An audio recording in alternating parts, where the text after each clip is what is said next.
Hello everyone, आप सभी बच्चों का हमारे यूट्यूब चैनल पे बहुत बहुत स्वागत है। आज के सेशन में हम लोग है रिप्रोडक्शन चैप्टर के बारे में पढ़ेंगे। हालांकि देखा जाए तो इस सेशन में हम लोग है इलेक्ट्रिसिटी के बारे में भी बातें करेंगे, लेकिन सबसे पहले हम लोग देख लेते हैं कि रिप्रोडक्शन के बारे में जितने भी कंसेप्ट है मैं इस सेशन में सबसे पहले रिप्रोडक्शन के बारे में कंसेप्ट को क्लियर करूँगा एंड आफ्टर दैट हम लोग है इलेक्ट्रिसिटी के बारे में पढ़ेंगे। तो सबसे पहले हम लोग ये देख लेते हैं कि रिप्रोडक्शन क्या है, इसके क्या क्या कंसेप्ट हैं उसको हम लोग देख लेते हैं। ठीक है, तो रिप्रोडक्शन अगर देखा जाए तो रिप्रोडक्शन जो होता है ना, रिप्रोडक्शन जो होता है एक प्रोसेस होता है जिसमें लिविंग बींग्स है रिप्रोड्यूस करते हैं same kinds of young ones. मतलब देखा जाए तो रिप्रोडक्शन एक प्रकार का प्रोसेस होता है जिसमें लिविंग बींग्स है अपने जैसे ही बच्चों को जन्म देते हैं और जिसके कारण हमारे अर्थ पर है जो कि है मतलब है स्पेसिस का है मेंटेनेंस बना रहता है। रिप्रोडक्शन बहुत ही है एक इम्पोर्टेंट कैरेक्टरिस्टिक्स होता है लिविंग बींग्स का, क्योंकि बिना रिप्रोडक्शन के है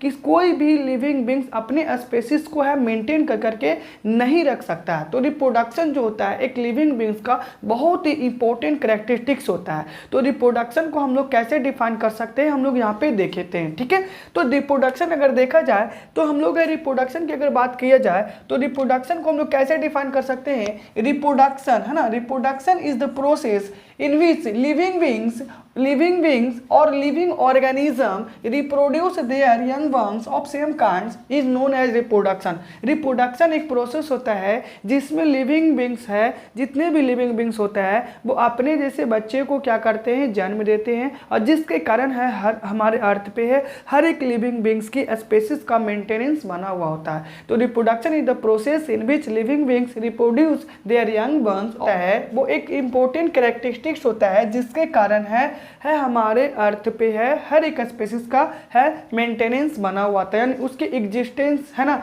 बना हुआ होता है।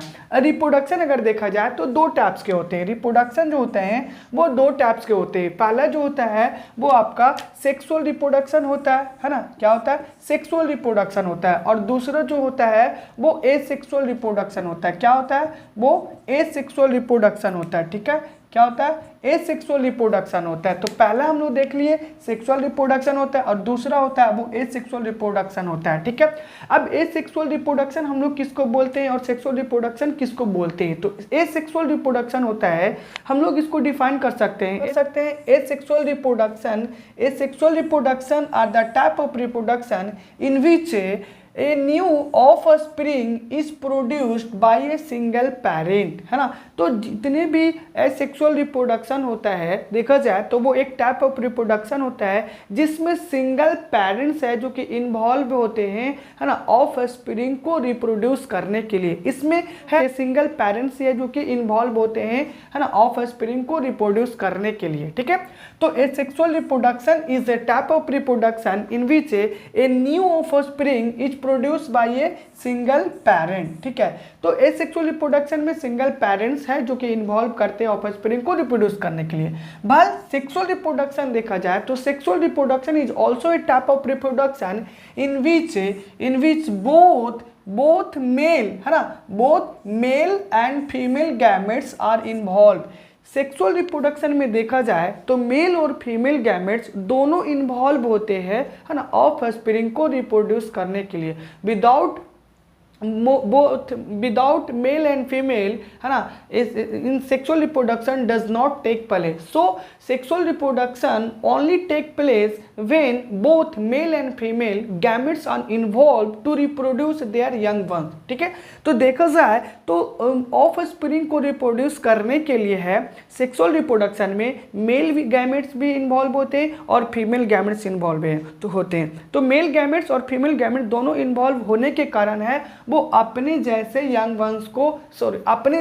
वंस को है क्या करते हैं वो रिप्रोड्यूस करते हैं। ठीक है, तो एसेक्सुअल रिप्रोडक्शन में मेल गैमेट्स और फीमेल गैमेट्स है इन्वॉल्व होते हैं। सेक्सुअल हम लोग देख लिए और सेक्सुअल रिप्रोडक्शन देख लिए। अब हम लोग देख लेते हैं एसेक्सुअल रिप्रोडक्शन क्या होता है। तो एक सेक्सुअल रिप्रोडक्शन में हम अभी आपको बताया कि एक सिंगल पेरेंट्स है जो कि इन्वॉल्व करते हैं है ना ऑफस्प्रिंग को रिप्रोड्यूस करने के लिए। इस सेक्सुअल रिप्रोडक्शन में बहुत सारे हैं जो कि आपका है मेथड्स है जो कि इन्वॉल्व होते हैं। जैसे देखा जाए तो बर्डिंग हो गया, स्पोर फॉर्मेशन हो गया, फ्रैगमेंटेशन हो गया, है ना, और रीजेनरेशन हम लोग बोल सकते हैं, और वेजिटेटिव प्रोपगेशन हो गया। एक इसमें आप और भी लिख सकते हो बाइनरी फ्यूजन, है ना, बाइनरी फ्यूजन, ठीक है। तो बाइनरी फ्यूजन होता है। तो बाइनरी फ्यूजन अगर देखा जाए तो हम लोग है एसेक्सुअल रिप्रोडक्शन में कई एक सारे मेथड्स होते हैं, और उन सभी मेथड आपको यहाँ पे है दिया हुआ है। वर्डिंग है, स्पोर फॉर्मेशन है, फ्रैगमेंटेशन और रीजेनरेशन और वेजिटेटिव प्रोपेगेशन और बाइनरी फ्यूजन हो गया।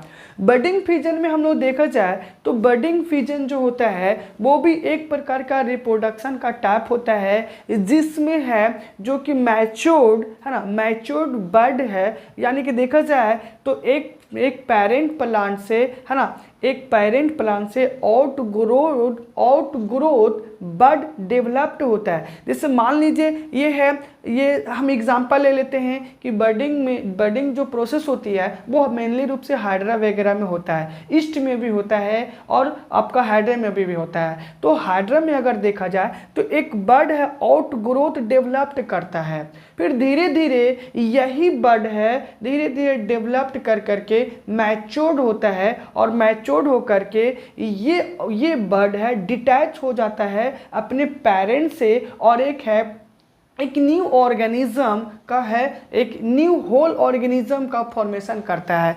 अगर हम लोग देखा जाए तो यहाँ पे देख सकते हो आप, देखिए ये है हमारा, मान लीजिए हाइड्रा, इसको हम लोग बोलते हैं टेंटिकल्स, इसको हम लोग बोलते हैं टेंटिकल्स। ऊपर वाला जो पार्ट होता है ना उसको हम लोग बोलते हैं टेंटिकल्स। अगर इससे आउटग्रोथ एक बड डेवलप्ड किया, इससे है आउटग्रोथ है एक बड डेवलप किया, ये धीरे धीरे जब बड क्या होता है आपका मैच्योर्ड होता है, धीरे धीरे ये बड है मैच्योर्ड होगा, मैच्योर्ड होने के बाद, है ना, ये है बड है जो कि आपका क्या होगा मैच्योर्ड होगा, और मैच्योर्ड हो करके ये आपका बर्ड है अलग हो जाएगा, यानी कि डिटैच हो जाएगा, और डिटैच हो करके न्यू प्लांट का, न्यू हाइड्रा का है जो कि फॉर्मेशन करेगा।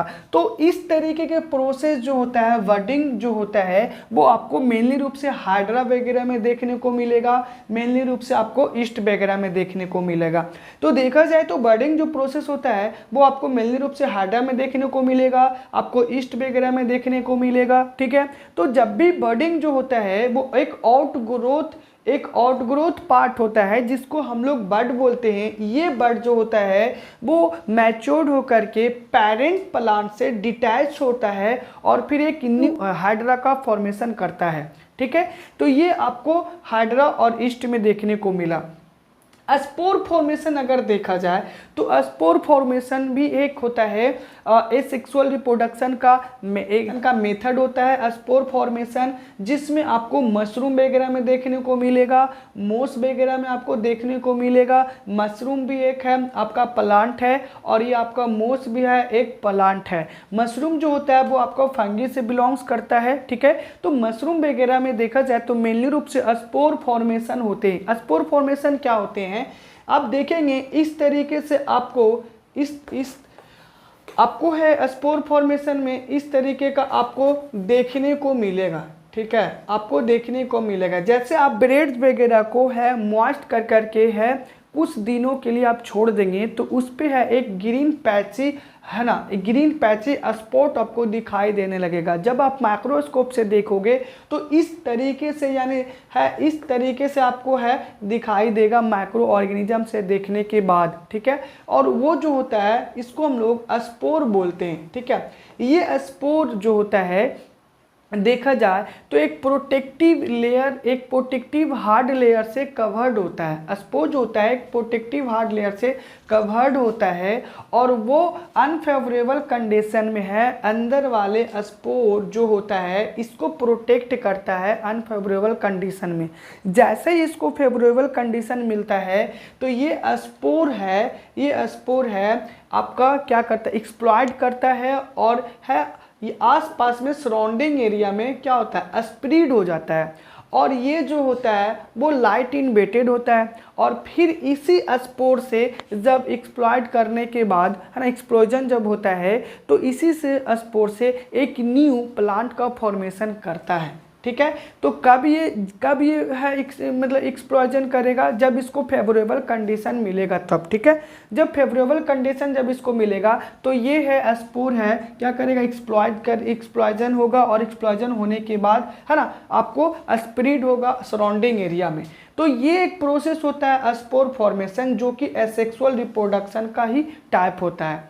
अगर देखा जाए फ्रैगमेंटेशन में, तो फ्रैगमेंटेशन में देखा जाए तो एक होल बॉडी जो होता है वो स्प्लिट होता है ना, एक होल बॉडी है ना। Fragmentation is also a type of sexual reproduction in which a whole body split into smaller pieces. A whole body splits into a smaller pieces. This process is called the fragmentation, and fragmentation is also seen in a Spirogyra. A Spirogyra is a plant that fragmentation take place। ठीक है, तो spirogyra जो होता है एक plant होता है जिसमें फ्रैगमेंटेशन प्रोसेस होती है। ये फ्रैगमेंटेशन क्या होता है देखा जाए तो ये सपोज आपका स्पायरोगायरा है, एक प्लांट है। ठीक है, ये स्पायरोगायरा में जो आपका न्यूक्लियस होता है ना, न्यूक्लियस, इसमें न्यूक्लियस भी होती है, और धीरे धीरे ये होल बॉडी प्लांट जो है वो स्प्लिट होते जाता है स्मॉलर एंड स्मॉलर पीसेस में, एंड दिस प्रोसेस को हम लोग क्या बोलते हैं, फ्रैगमेंटेशन बोलते हैं। ठीक है, तो fragmentation is the process in which a whole body split into smaller pieces, that is called the fragmentation. ठीक है, fragmentation generally seen in the spirogyra. Okay, चलिए अब हम लोग आगे देख लेते हैं रीजेनरेशन क्या होता है। रीजेनरेशन भी देखा जाए तो एसेक्सुअल रिप्रोडक्शन का ही एक मेथड होता है, जिसमें है कोई भी ऑर्गेनिज्म जो होता है एक होल बॉडी को रीगेन करता है जब वो अपने कोई भी बॉडी को लॉसेस कर देता है। तो ठीक है, देखा जाए तो जनरली आपको लिजार्ड वगैरह में देखने को मिलेगा। ठीक है, तो लिजार्ड वगैरह में आपको देखने को मिलेगा, कभी कभी आप देखते होंगे कि लिजार्ड जो होता है उसके जो कभी कोई भी पार्ट्स वगैरह, जैसे मान लीजिए उसके टेल वगैरह है ना, कहीं पे कट हो गया, तो कट होने के बाद आफ्टर सम टाइम्स आप देखते होंगे कि वो उसके पास फिर रीजेनरेट हो जाता है आफ्टर ए सम टाइम। ठीक है, तो कुछ दिनों या सम डे के बाद देखते होंगे कि लिजार्ड वगैरह के जो टेल वगैरह फिर से है ग्रोथ कर गया। तो लॉसिंग पार्ट था ना उसका टेल, तो वो टेल को फिर से ग्रोथ कर गया और एक होल बॉडी का फॉर्मेशन कर दिया कंप्लीटली रूप से। तो ये रीजनरेशन प्रोसेस होता है, रीजनरेशन लिजार्ड में आपको देखने को मिलता है। ठीक है, अब हम लोग आगे आ जाते हैं बाइनरी फ्यूजन में। बाइनरी फ्यूजन भी जो होता है वो एसेक्सुअल रिप्रोडक्शन का एक मेथड होता है। Binary fusion is also a type of asexual reproduction in which a parent divides into two daughter, है ना, टू डॉटर सेल्स। देखा जाए तो बाइनरी फ्यूजन देखा जाए तो अमीबा में जनरली आपको देखने को मिलेगा। ठीक है, किसमें आपको मिलेगा जनरली देखने को, तो अमीबा में आपको देखने को मिलेगा जनरली। ये देख लीजिए हम लोग, ये है अमीबा है, अमीबा का ये न्यूक्लियस है। धीरे धीरे ये अमीबा है ना, धीरे धीरे जब ये मैच्योर्ड होगा तो देखा जाए तो ये है टू डॉटर सेल में डिवाइड हो जाएगा, टू डॉटर सेल में डिवाइड होगा। इसके न्यूक्लियस जो होंगे वो इलोंगेटेड हो जाएंगे, इसके न्यूक्लियस हैं जो इलोंगेटेड होंगे, और इलोंगेटेड होकर के है यही अमीबा है दो पार्ट में डिवाइड हो जाएगा, और इस दोनों को हम लोग डॉटर अमीबा के नाम से है ना जानते हैं, या डॉटर सेल या डॉटर अमीबा हम लोग बोल सकते हैं। फिर फर्दर है ये डॉटर सेल है मैच्योर्ड होकर के इसके न्यूक्लियस है इलोंगेटेड होंगे, और फर्दर है फिर ये दो पार्ट में है ना, दो पार्ट में फर्दर है डिवाइड होगा। तो इस तरीके से है बाइनरी फ्यूजन है होते रहता है, और जनरली किस में होता है तो आपको अमीबा में देखने को मिलेगा। ओके, तो आपको नोट डाउन करना है तो आप नोट डाउन कर सकते हैं, क्योंकि ये सेशन है या रिवीजन का। ठीक है, चलिए अब हम लोग आगे देख लेते हैं।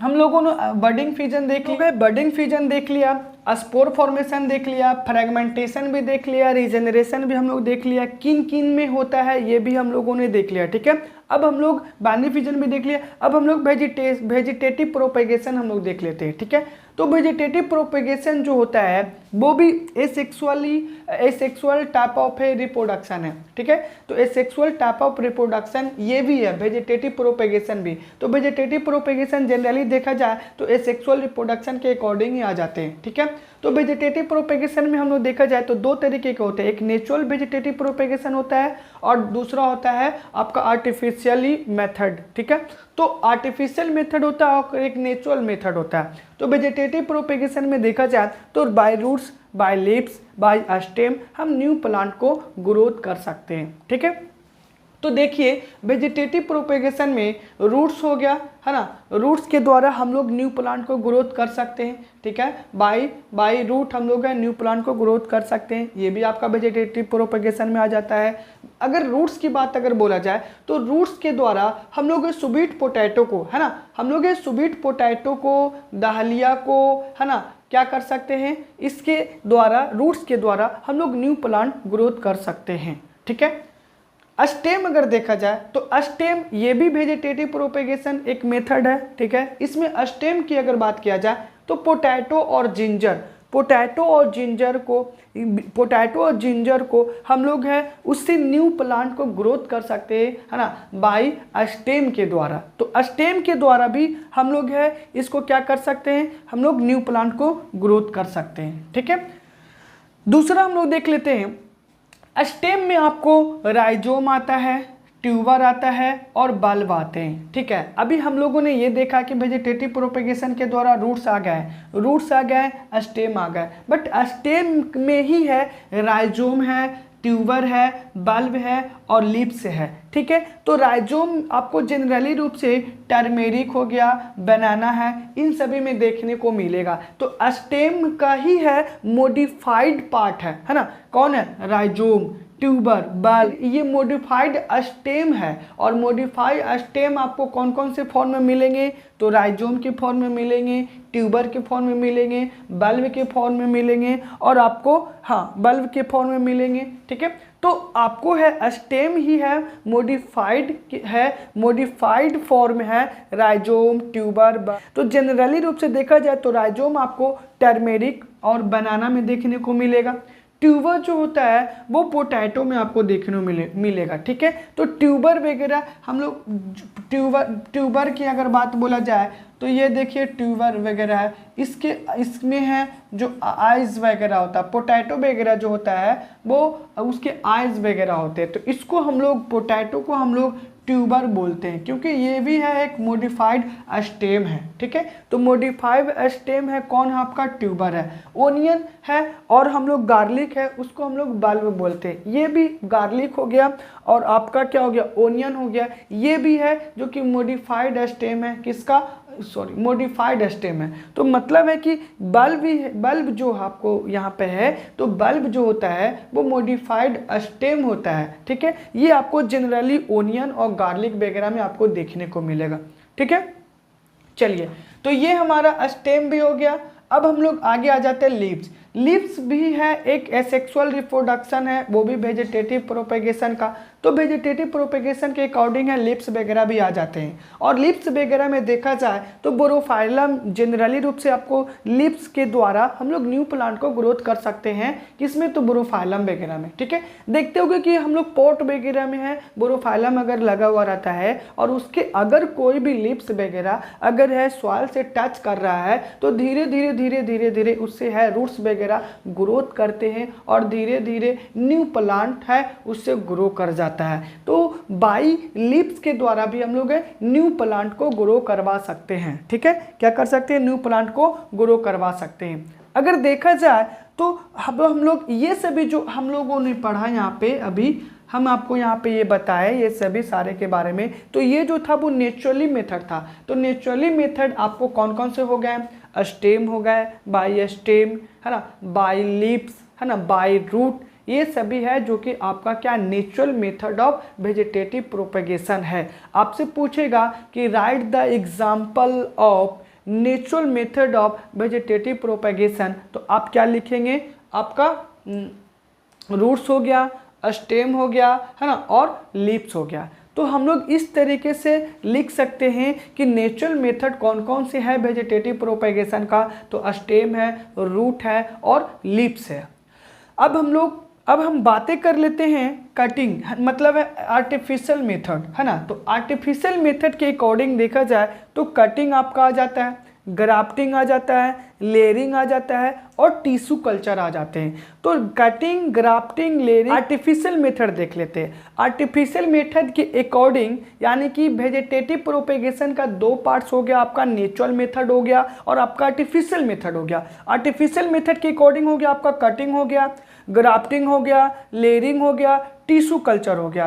तो कटिंग के द्वारा हम लोग है न्यू प्लांट ग्रोथ कर सकते हैं, है ना, किस में, तो शुगर केन और रोज। आप देखेंगे जनरली रूप से हम लोग शुगर केन वगैरह खाते हैं तो खा करके हम लोग फेंक देते हैं, उससे देखते उसके द्वारा भी ये न्यू प्लांट ग्रोथ कर जाता है। तो और या हम लोग हैं जनरली रूप से रोज वगैरह में भी हम लोग देखते हैं, ग्रेप्स वगैरह का भी हम लोग अगर उसके रूट्स वगैरह, है ना, या कोई भी स्टेम पार्ट को हम लोग कट कर देते हैं, है ना, तो कट कर करके अगर हम अंडर ब्यूरिड द सॉइल करते हैं, है ना, तो देखते हैं कि उससे भी धीरे धीरे लीव्स वगैरह ग्रो करने लगा है, छोटे छोटे स्टेम, छोटे छोटे लीव्स वगैरह, बड वगैरह, है ना, ग्रो करने लगा। फिर उसके बाद धीरे धीरे हम लोग कुछ टाइम के बाद देखते हैं कि उससे है एक है न्यू प्लांट ग्रोथ कर गया। तो हम लोग कटिंग कर करके भी है हम लोग न्यू प्लांट को ग्रोथ करवा सकते हैं, रोज वगैरह में, ग्रेप्स वगैरह में, है ना। और आपको है यहाँ पे शुगर केन, तो शुगर केन हो गया, रोज हो गया, ग्रेप्स वगैरह हो गया, ये सभी को जनरली रूप से हम लोग है बाई है कटिंग के द्वारा न्यू प्लांट को ग्रोथ करवा सकते हैं। ठीक है, तो ये हमारा कटिंग हो गया। अब हम लोग ग्राफ्टिंग देख लेते हैं। ग्राफ्टिंग भी एक आर्टिफिशियल मेथड होता है वेजिटेटिव प्रोपेगेशन का, जिसमें हम लोग है न्यू प्लांट को ग्रोथ करवा सकते हैं। तो ग्राफ्टिंग में अगर बातें किया जाए तो जनरली रूप से रोज और मैंगो, है ना, मैंगो वगैरह और ग्राफ्टिंग ये आपका रोज वगैरह में आपको ग्राफ्टिंग मेथड के द्वारा हम लोग न्यू प्लांट को ग्रोथ करवा सकते हैं। ठीक है, तो आप देखेंगे यहाँ पे देखते होंगे एक होता है, ये मान लीजिए हमारा प्लांट है, ठीक है, और ये प्लांट है, इसको हम लोग है स्टक बोलते हैं, इसको हम लोग स्टक बोलते हैं और इसको हम लोग सियोन बोलते हैं। तो सियोन इसको हम लोग कट कर करके दूसरे प्लांट में हम लोग है अटैच कर देते हैं, टाई कर देते हैं, है ना, क्या कर देते हैं, टाइड कर देते हैं, है ना, दोनों को, यानी कि यहाँ से कट करके सियोन वाले पार्ट को दूसरे प्लांट में हम लोग एक साथ टाइड कर देते हैं और फिर धीरे धीरे ये प्लांट से, है ना, ऊपर सियोन को सारा न्यूट्रिशन वगैरह प्रोवाइड किया जाता है, जिसके द्वारा है फिर धीरे धीरे ये न्यू प्लांट ग्रोथ करता है। तो बाय द ग्राफ्टिंग मेथड, है ना, we can reproduce new plant, है ना, generally seen in rose and mango. Okay, अब हम लोग आगे देख लेते हैं लेयरिंग। लेयरिंग भी जो होता है एक प्रोसेस होता है किसका, तो आपका आर्टिफिशियल मेथड वेजिटेटिव प्रोपेगेशन का। तो लेयरिंग में आप है ग्रेप्स हो गया, जैस्मीन वगैरह हो गया, इस सभी में आपको है देखने को मिलेगा लेयरिंग। ठीक है, आपको है लेयरिंग देखा जाए तो ग्रास वगैरह में भी जनरली आपको देखने को मिलता है। जैसे देखा जाए तो ये आपका बहुत सारे हैं ग्रास वगैरह है, या सपोज मान लीजिए ग्रेप्स वगैरह है। तो जब ये स्टेम वगैरह मैच्योर्ड स्टेम है, जब सॉइल से टच करता है, मैच्योर्ड स्टेम टच करता है, तो टच करने के बाद धीरे धीरे इससे छोटे छोटे रूट्स वगैरह निकलते हैं। ठीक है, रूट्स वगैरह निकलते हैं और रूट्स वगैरह निकलने के बाद ये हमारा ग्रेप्स प्लांट है। इसके ग्रेप्स प्लांट के कोई स्टेम वगैरह है, अगर है सॉइल से टच कर रहा है ना, टच कर जाता है, ब्यूरिड कर जाता है सॉइल में, तो इससे छोटे छोटे रूट्स वगैरह निकलते हैं और निकलने के बाद एक न्यू प्लांट का ग्रोथ करता है और फिर यहाँ से हम लोग कट कर देते हैं, है ना। तो कट करने के बाद फिर एक न्यू प्लांट ग्रो कर जाता है इससे। तो this method is called the layering. Okay. Layering जो जनरली रूप से आपको जैस्मिन वगैरह में भी देखने को मिलेगा और ग्रेप्स वगैरह में भी आपको देखने को मिलेगा। जब आप जैस्मिन वगैरह ग्रेप्स वगैरह को आप देखोगे तो बहुत सारे हैं जो कि आपको ग्राउंड पे देखने को मिलेंगे, इसके बहुत सारे स्टेम्स वगैरह, बहुत सारे रूट्स वगैरह मिलेंगे। तो आप जब उसको है ऊपर की ओर उठाओगे तो आप देखोगे कि कुछ ऐसे स्टेम्स वगैरह हैं जो कि ग्राउंड को होल्ड कर लिया है। क्योंकि वो होल्ड क्यों कर लिया? क्योंकि उसमें कई सारे छोटे छोटे रूट्स वगैरह निकल आते हैं जो कि ग्राउंड को है ग्राउंड के अंदर ब्यूरिड हो जाते हैं, जिसके कारण उसको होल्ड कर लेते हैं और उठाते हैं तो वो ऊपर की ओर उठ नहीं पाता। क्यों? क्योंकि वहाँ पे एक लेयरिंग प्रोसेस के द्वारा एक न्यू प्लांट उसे कई सारे न्यू प्लांट्स वगैरह ग्रोथ कर गया। तो जनरली रूप से लेयरिंग जो आपको देखने को मिलेगा वो आपको किसमें देखने को मिलेगा? आपको ग्रेप्स वगैरह में और जैस्मिन वगैरह में देखने को मिलेगा। ठीक है, अब हम लोग टिश्यू कल्चर देख लेते हैं। टिश्यू कल्चर भी एक आर्टिफिशियल मेथड होता है।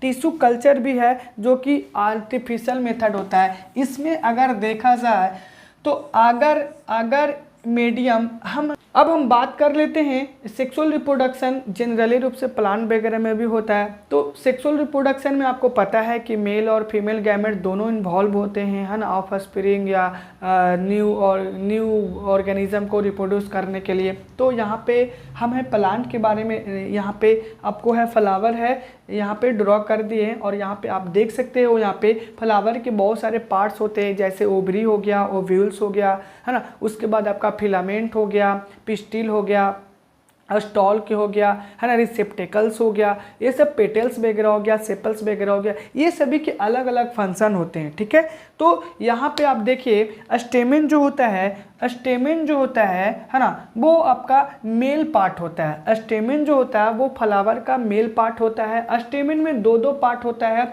एक एंथर होता है और दूसरा फिलामेंट होता है। एक एंथर होता है और दूसरा क्या होता है? फिलामेंट होता है। ये आपको दिखाई दे रहा होगा, ये वाले पार्ट को हम लोग एंथर बोलते हैं, यानी सुबेलेंट पार्ट, है ना, swollen part of the filament that is called the anther. तो एंथर जो होता है वो एक स्टेमेन का पार्ट होता है और स्टेमेन जो होता है एक male reproductive part of the flower होता है। एंथर जो होता है वो सुबेलेंट पार्ट होता है। एंथर में ही है बहुत सारे पोलन ग्रेन्स वगैरह मौजूद होते हैं। ठीक है, और ये फिलामेंट होता है। ठीक है, तो ये इसी फिलामेंट पे है जो कि एंथर है, जो कि क्या होते हैं? प्रेजेंट होते हैं। ठीक है, अब हम लोग देख लेते हैं, इधर देख लेते हैं पिस्टिल और कार्पेल। पिस्टिल बोल सकते हो या आप कार्पेल बोल सकते हो।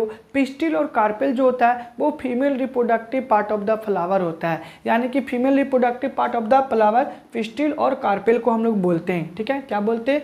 पिस्टिल और कार्पेल को हम लोग बोलते हैं फीमेल रिप्रोडक्टिव पार्ट। इसके तीन पार्ट होते हैं। पिस्टिल के अकॉर्डिंग अगर देखा जाए तो स्टिग्मा होते हैं, स्टाइल होते हैं और ओवरी होते हैं। ठीक है, स्टिग्मा हो गया, स्टाइल हो गया और आपका ओवरी हो गया। ये वाला जो आपको पार्ट दिखाई दे रहा है, ये जो आपको पार्ट दिखाई दे रहा है ना, ये फ्लास्क लाइक स्ट्रक्चर जो आपको दिखाई दे रहा है वो आपका ओवरी होता है। ठीक है, क्या होता है? ओवरी होता है। और इस ओवरी के अंदर ओव्यूल होते हैं, है ना, क्या होते हैं? इस ओवरी के अंदर है जो कि ओव्यूल होते हैं और इसी ओव्यूल्स में जाता है पोलन ग्रेन्स और यहाँ पे फर्टिलाइजेशन होता है। फर्दर फर्टिलाइजेशन के बाद एम्ब्रियो का फॉर्मेशन होता है। उसके बाद ओव्यूल है जो कि आपको सीड्स में कन्वर्ट हो जाता है और ओवरी जो होता है वो आपको फ्रूट्स में कन्वर्ट हो जाता है। तो अभी हम लोग आगे बातें करेंगे, बट हम यहाँ पे देख लेते हैं कि पिस्टिल के जो तीन पार्ट होते हैं, आपके स्टिग्मा होते हैं, स्टाइल होता है और ओवरी होता है। स्टिग्मा जो होता है यहाँ पे देखा जाए तो एक स्टिकी सब्सटेंस को सीक्रेट करता है जो पोलन ग्रेन को है जो कि एब्जॉर्ब करने में है हेल्प करता है। तो देखा जाए तो ये एंथर है, एंथर में पोलन ग्रेन्स होता है और by the different types of agent के द्वारा ये पोलन ग्रेन है ना, पोलन ग्रेन है जो कि स्टिग्मा के ऊपर आता है। स्टिग्मा एक है स्टिकी सब्सटेंस को सीक्रेट करता है और सीक्रेट करने के बाद ये पोलन ग्रेन धीरे धीरे एक ट्यूब लाइक स्ट्रक्चर जिसको हम लोग स्टाइल बोलते हैं, यहाँ से पोलन ग्रेन है पासेस होता है, ओवरी में जाता है। ओवरी में जाकर के यहाँ पे फीमेल गैमेट्स जो प्रेजेंट होता है और ये पोलन ग्रेन जब ओवरी में जाता है तो दोनों में जाकर के फीमेल और मेल गैमेट्स आपस में जब फ्यूज करते करते हैं तो फर्टिलाइजेशन होता है, और फर्टिलाइजेशन होने के बाद है फर्दर ओव्यूल जो होता है वो सीड्स में कन्वर्ट हो जाते हैं, और जो ओवरी जो होता है वो आपके फ्रूट्स में कन्वर्ट हो जाते हैं। ठीक है, अब पेटल्स की अगर बात बोला जाए तो पेटल जो होते हैं वो एक कलरफुल पार्ट होता है जो फ्लावर के रिप्रोडक्टिव ऑर्गन को प्रोटेक्ट करता है। आप रोज़ वगैरह के जो कलरफुल रोज जो होता है वो रोज के जो ऊपर रेड पार्ट जो होते हैं, है ना, लिप्स, रेड लिप्स जो होता है उसको हम लोग पेटल्स बोलते हैं। ये पेटल जो होता है वो डिफरेंट टाइप्स ऑफ एजेंट को है क्या करता है, आपको अट्रैक्ट करता है अपनी ओर। जैसे बहुत सारे जैसे एनिमल्स हो गया, बहुत सारे बर्ड्स वगैरह हो गए, यही पेटल्स है जो कि अट्रैक्ट करता है अपनी ओर इसको। ठीक है, किसी भी एजेंट को। तो petals is the colourful part of the flower that attract the different types of the agent toward itself. ठीक है, तो अपनी ओर ये अट्रैक्ट करता है पेटल। ठीक है, और पेटल जो होता है वो रिप्रोडक्टिव पार्ट को क्या करता है, प्रोटेक्ट करने का काम करता है। ये देखिए रिसेप्टेकल होता है, रिसेप्टेकल जो होता है वो बेस ऑफ द फ्लावर होता है। जो पूरा होल पार्ट है ये रिसेप्टेकल पे है क्या होता है, मतलब होल्ड किए रहता है। ये रिसेप्टेकल ही है जो कि पूरे फ्लावर को होल्ड कर करके रखता है। ठीक है, ये उसके बाद आपका हो गया ये सेपल हो गया। ये जो सेपल जो होता है वो ग्रीन लिफी पार्ट होता है। ठीक है, सेपल जो होता है वो green leafy part of the flower होता है। ठीक है, तो सेपल्स हो गया आपका, ओव्यूल्स हो गया, रिसेप्टेकल हो गया, पेटल्स हो गया, और सारा हम आपको फंक्शन बता दिए कि जब पोलन ग्रेन है स्टिग्मा पे जाता है, स्टिग्मा एक है स्टिकी सबस्टांस को सीक्रेट करता है, और स्टिकी सबस्टांस को सीक्रेट करने के बाद है ये पोलन ग्रेन धीरे धीरे पासेस होता है। पासेस होकर के जा करके ये जा करके आपका है ओवरी में जा करके मिलता है ना, फीमेल गैड में से जब मिलता है तो यहाँ पे फर्टिलाइजेशन होता है, और फर्टिलाइजेशन होने के बाद फर्दर है एम्ब्रियो का फॉर्मेशन होता है। ओव्यूल जो है वो सीड्स में कन्वर्ट हो जाता है, और ओवरी है जो फ्रूट्स का फॉर्मेशन करता है। ठीक है, तो ये हमारा यहाँ तक हो गया आपका क्लियर। अब हम लोग यहाँ पे ये देख लेते हैं, अब हम लोग यहाँ पे ये देखते हैं कि बहुत सारे आपका है पॉलिनेशन। तो पॉलिनेशन अब हम लोग यहाँ पे देख लेते हैं। पॉलिनेशन जो होता है एक प्रोसेस होता है जिसमें पोलन ग्रेन्स जो होता है ना, किसका, आपका है एंथर से, है ना। Pollination is the process in which pollen grain transfer from anther of the flower to the stigma of the flower. Means देखा जाए तो पॉलिनेशन एक प्रोसेस होता है जिसमें एक प्लांट के एंथर से पोलन ग्रेन ट्रांसफर होते हैं, है ना, किसमें, तो स्टिग्मा ऑफ द फ्लावर में। ठीक है, तो देखा जाए तो पॉलिनेशन आपके दो टाइप्स के होते हैं, एक क्रॉस पॉलिनेशन होता है, और आपका क्या होता है, आपका सेल्फ पॉलिनेशन होता है। सेल्फ पॉलिनेशन की अगर बात बोला जाए तो सेल्फ पॉलिनेशन और एक होता है सेल्फ पॉलिनेशन और एक होता है क्रॉस पॉलिनेशन होता है। ठीक है, क्या होता है, आपका क्रॉस पॉलिनेशन होता है। तो सेल्फ पॉलिनेशन कहने का मतलब हो गया सेल्फ पॉलिनेशन। ये देखिए इसमें सेल्फ पॉलिनेशन हो रहा है, क्यों, क्योंकि एक ही प्लांट के एक ही फ्लावर में है एंथर है, ट्रांसफर हो रहा है आपके स्टिग्मा में। ठीक है, तो एक ही फ्लावर के एंथर है जो कि एंथर से पोलन ग्रेन ट्रांसफर हो रहा है आपके स्टिग्मा पे। तो सेम फ्लावर में हो रहा है, सेम प्लांट में हो रहा है, सेम प्लांट के सेम फ्लावर में हो रहा है। तो this process is called the self pollination. But अगर सेम टाइप के स्पेसिस हो लेकिन डिफरेंट फ्लावर में हो, ये वाला फ्लावर और ये वाला फ्लावर, ये दोनों अलग अलग फ्लावर है, इसके एंथर से सपोज मान लीजिए इसके एंथर से, है ना, इसके एंथर से पोलन ग्रेन ट्रांसफर हो गया दूसरे फ्लावर के स्टिग्मा पे, तो इसको हम लोग क्रॉस पॉलिनेशन बोलते हैं। क्या बोलते हैं, इसको हम लोग क्रॉस पॉलिनेशन बोलते हैं। बट सेम फ्लावर में एंथर से पोलन ग्रेन अगर ट्रांसफर हो रहा है स्टिग्मा पे तो that is the self pollination. But अलग अलग मतलब सेम ही स्पेसिस, सेम ही स्पेसिस अलग अलग फ्लावर में, है ना, एंथर से पोलन ग्रेन अगर दूसरे फ्लावर के स्टिग्मा में अगर ट्रांसफ़र होता है तो उस प्रोसेस को हम लोग क्रॉस पॉलिनेशन बोलते हैं। क्या बोलते हैं? क्रॉस पॉलिनेशन बोलते हैं। तो पॉलिनेशन हम लोगों ने देख लिया, टाइप्स ऑफ पॉलिनेशन हम लोगों ने देख लिया, ठीक है। अब हम लोग देख लेते हैं agents of pollination. Agents of pollination में अगर देखा जाए तो वाटर भी होता है, आपका इंसेक्ट होता है, ठीक है, और बाइंड होता है, ठीक है। ये देख लेते हैं हम लोग। देखिए, देखा जाए तो हम लोग है एजेंट ऑफ पॉलिनेशन में वाटर के द्वारा भी होता है, इंसेक्ट के द्वारा भी होता है और बाइंड के द्वारा भी होता है। तो देखा जाए तो एंथर जो होता है पोलन ग्रेन्स है, एंथर के द्वारा रिलीजेस किया जाता है पोलन ग्रेन। तो जब पोलन ग्रेन एंथर के द्वारा रिलीजेस किया जाता है तो वाटर के द्वारा है उसको है कैरी किया जाता है, ठीक है। तो कैरी किया जाता है और दूसरे स्टिग्मा पे जाकर के वो स्टिक हो जाता है ना, पोलन ग्रेन। तो जिसके द्वारा है आपका है फर्टिलाइजेशन टेक प्लेस होता है। तो बाय वाटर के द्वारा भी है पॉलिनेशन है जो कि होती है, ठीक है।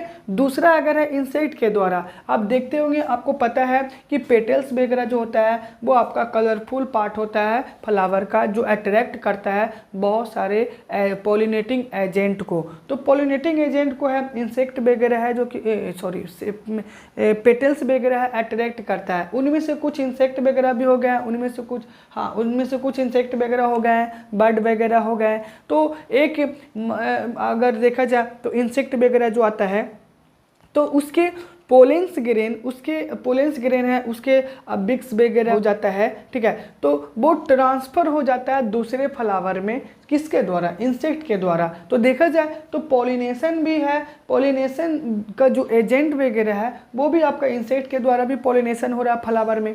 दूसरा अगर देखा जाए तो बाइंड के द्वारा भी है। देखते कभी कभी है बाइंड ब्लो कर रहा है, तो बाइंड ब्लो करने के कारण है इसके एंथर से पोलन ग्रेन्स है जो कि ट्रांसफ़र हो गया दूसरे फ्लावर के स्टिग्मा में with the help of bind.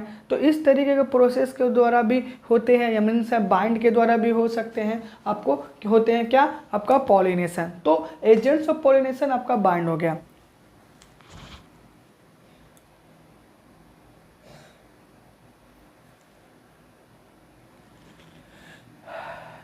दो तरीके का एनिमल्स पाया जाता है, एक विविपोरस एनिमल होता है, एक ओविपोरस एनिमल होता है, ठीक है।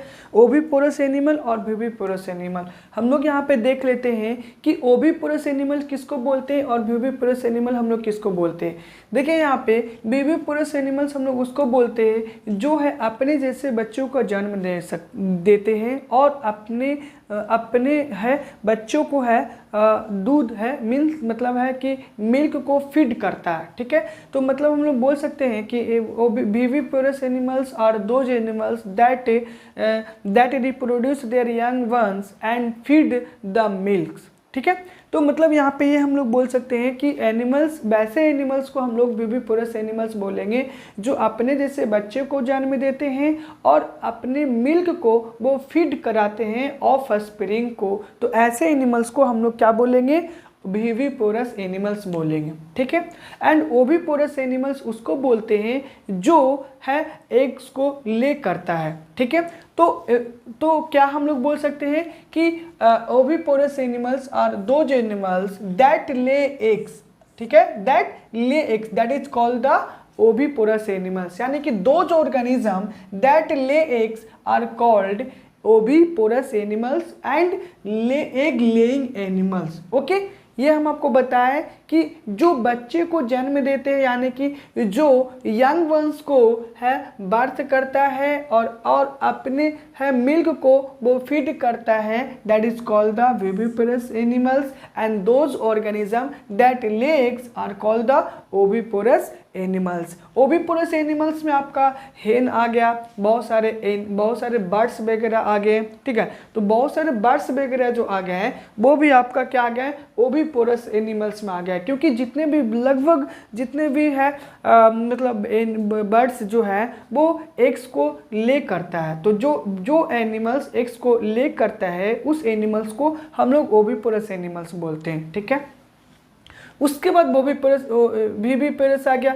तो विविपोरस एनिमल्स तो आपको बता दें, जैसे ह्यूमन बींग्स हो गया, बहुत सारे एनिमल्स हो गया, अपने बच्चे अपने जैसे यंग वंस को है बर्थ करता है और अपने मिल्क को फीड करता है। तो ये आपको हो गया, वो आपका ओविपोरस हो गया और विविपोरस हो गया। ठीक है, अब हम लोग रिप्रोडक्शन इन ह्यूमन देख लेते हैं। रिप्रोडक्शन इन ह्यूमंस, आपको पता है कि रिप्रोडक्शन जो ह्यूमन बींग्स में होता है उसमें मेल और फीमेल गैमेट्स दोनों इन्वॉल्व होते हैं। Without mail and female gametes के हैं जो कि रिप्रोडक्शन टेक प्लेस होगा ही नहीं। तो रिप्रोडक्शन को होने के लिए मेल और फीमेल गैमेट्स दोनों को इन्वॉल्व होना बहुत ही कंपलसरी होती है। तो मेल गैमेट्स जो होता है ह्यूमन बींग्स में देखा जाए तो देखिए, मेल गैमेट्स जो होता है वो आपका है जो क्या होता है, स्पर्म होता है। तो स्पर्म को हम लोग बोलते हैं मेल गैमेट्स बोलते हैं, है ना। और आपको ओवम जो होता है वो आपका फीमेल गैमेट्स होता है। तो sperm is the male gametes while ovum are the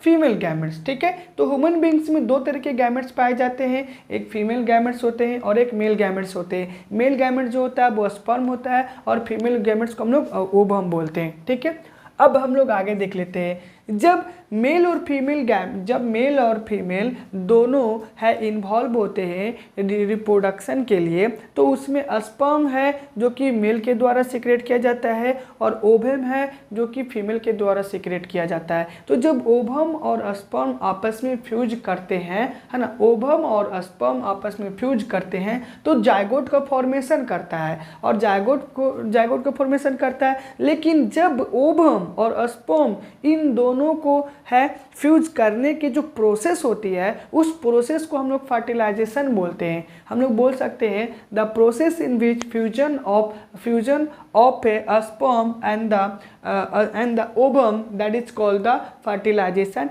end when the male gametes that sperm and the female gametes ovum fuse together, it form the zygote. ठीक है, तो जब मेल गैमेट्स और female gametes आपस में जब दोनों मिलते हैं तो इसको तो क्या किस चीज़ का फॉर्मेशन होता है, जायगोट का फॉर्मेशन होता है। ठीक है, और मिलने की जो प्रोसेस होती है, the process in which male and female gametes, है ना, fuse together, that is called the fertilisation. And ovum and sperm fuse together, that form the zygote. ठीक है, तो एक प्रोसेस होता है उसको फर्टिलाइजेशन बोलते हैं, बट दोनों जब आपस में मिलते हैं तो जायगोट का फॉर्मेशन होता है। ठीक है, अब हम लोग गैस्टेशन पीरियड हम लोग देख लेते हैं। गैस्टेशन पीरियड किसको बोलते हैं? The period of development last for 9 months inside the mother body and is called the gestation. यानी कि देखा जाए तो जब फर्टिलाइजेशन हो जाता है, जायगोट का फॉर्मेशन हो जाता है, एम्ब्रियो का फॉर्मेशन हो जाता है, फीटस का फॉर्मेशन हो जाता है, तो जब देखा जाए तो जो पीरियड होता है डेवलपमेंट किसका, तो 9 months inside the mother body, यानी कि मदर की बॉडी में जो प्रोसेस होता है ना, बेबी को फॉर्मेशन होने के लिए 9 months तक, उस पीरियड को ही हम लोग क्या बोलते हैं, गैस्टेशन पीरियड बोलते हैं। जैसे फर्टिलाइजेशन हो गया, एम्ब्रियो का फॉर्मेशन हो गया, फीटस का फॉर्मेशन हो गया, फर्दर डेवलपमेंट होगा और डेवलपमेंट बेबी को डेवलप्ड करने के लिए 9 months का पीरियड होता है। और उस पीरियड को ही मदर के बॉडी में जब ये सभी प्रोसेस होता है, तो जब मदर के बॉडी में जब 9th month का ये सभी डेवलपमेंट जो प्रोसेस होती है, उस डेवलपमेंट प्रोसेस को हम लोग क्या बोलते हैं, गैस्टेशन पीरियड बोलते हैं। क्या बोलते हैं, गैस्टेशन पीरियड बोलते हैं। उसके बाद है ओव्यूलेशन। क्या होता है, तो हर एक मंथ है जो कि ओवरी के द्वारा एग्स को रिलीज किया जाता है और रिलीजिंग ऑफ एग्स को ही हम लोग ओव्यूलेशन बोलते हैं। क्योंकि आपको पता है कि फीमेल के बॉडी में है 2 ओवरी पाए जाते हैं और हर एक मंथ है जो कि ओवरी से ओवम है, यानी एग्स वगैरह को रिलीजिंग किया जाता है। तो एग्स वगैरह को रिलीजिंग किया जाता है, तो रिलीजिंग ऑफ एग्स को ही हम लोग ओव्यूलेशन बोलते हैं। ठीक है, क्या बोलते हैं, ओव्यूलेशन बोलते हैं। ठीक है, तो हम लोग बोल सकते हैं the process in which releasing of eggs that is called the ovulation. ठीक है, अभी हम लोग यहाँ पे देख लिए थे फर्टिलाइजेशन, देख लिए थे जायगोट, देख लिए थे। अब फर्टिलाइजेशन जो होता है मेनली रूप से वो 2 तरीके का होता है, 2 टाइप्स का फर्टिलाइजेशन होता है। एक इंटरनल फर्टिलाइजेशन होता है और दूसरा क्या होता है आपका एक्सटर्नल फर्टिलाइजेशन होता है। तो इंटरनल फर्टिलाइजेशन की अगर बात बोला जाए तो हम लोग देख सकते हैं कि internal fertilisation are the types of the fertilisation in which fusion of the male and fusion of the gametes take place inside the female body। ठीक है, मतलब बोल सकते हैं कि इंटरनल फर्टिलाइजेशन एक फर्टिलाइजेशन का ही टाइप्स होता है जिसमें फीमेल के बॉडी के ही अंदर गैमेट्स का क्या होता है, आपका फ्यूजन होता है। ठीक है, तो मदर्स के बॉडी फीमेल के बॉडी के अंदर ही है गैमेट्स का फ्यूजन होता है। This type of fertilisation is called the internal fertilisation. तो इंटरनल फर्टिलाइजेशन में है फीमेल की बॉडी के अंदर गैमेट्स का फ्यूजन होता है, उसको हम लोग बोलते हैं इंटरनल फर्टिलाइजेशन। जनरली देखा जाए तो इंटरनल फर्टिलाइजेशन जो होता है वो ह्यूमन बींग्स में भी आपको देखने को मिलेगा, हेंस वगैरह या बहुत सारे एनिमल्स वगैरह में भी आपको देखने को मिलेगा, क्योंकि मेल का गैमेट्स और फीमेल का गैमेट्स ये फीमेल की बॉडी के अंदर होता है। और जब फीमेल के बॉडी के जब अंदर होता है फ्यूजन गैमेट्स का, तो उस प्रोसेस को हम लोग क्या बोलते हैं, इंटरनल फर्टिलाइजेशन बोलते हैं। वाइल अगर गैमेट्स का फ्यूजन अगर फीमेल के आउटसाइड बॉडी के आउटसाइड अगर होता है तो उस प्रोसेस को हम लोग क्या बोलते हैं, एक्सटर्नल फर्टिलाइजेशन बोलते हैं। मतलब है गैमेट्स का तो फ्यूजन होगा बट बॉडी के बाहर होगा।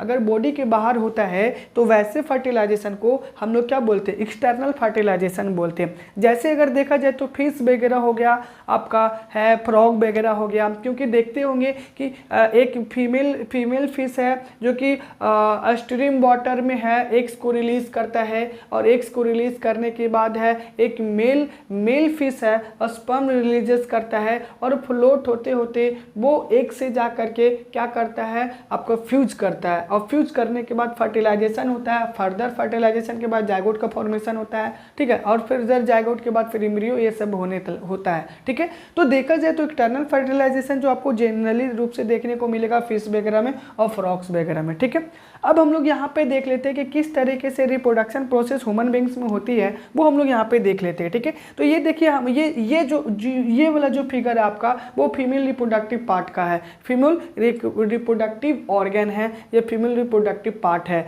अभी यहाँ पे ये देखिए कि ये आपको दिखाई दे रहा है ना, यहाँ पे ये जो है ये वाला पार्ट को हम लोग ओवरी बोलते हैं और ये वाला पार्ट को भी हम लोग ओवरी बोलते हैं, क्योंकि मैं आपको पहले भी बता चुका हूँ कि जो फीमेल में जो होते हैं वो दो ओवरी पाए जाते हैं। ठीक है, एक राइट साइड में होते हैं और एक लेफ्ट साइड में होता है। तो ये आपको ओवरी हो गया और ये एक ओवरी हो गया, इसको हम लोग फैलोपियन ट्यूब बोलते हैं। क्या बोलते हैं, फैलोपियन ट्यूब बोलते हैं।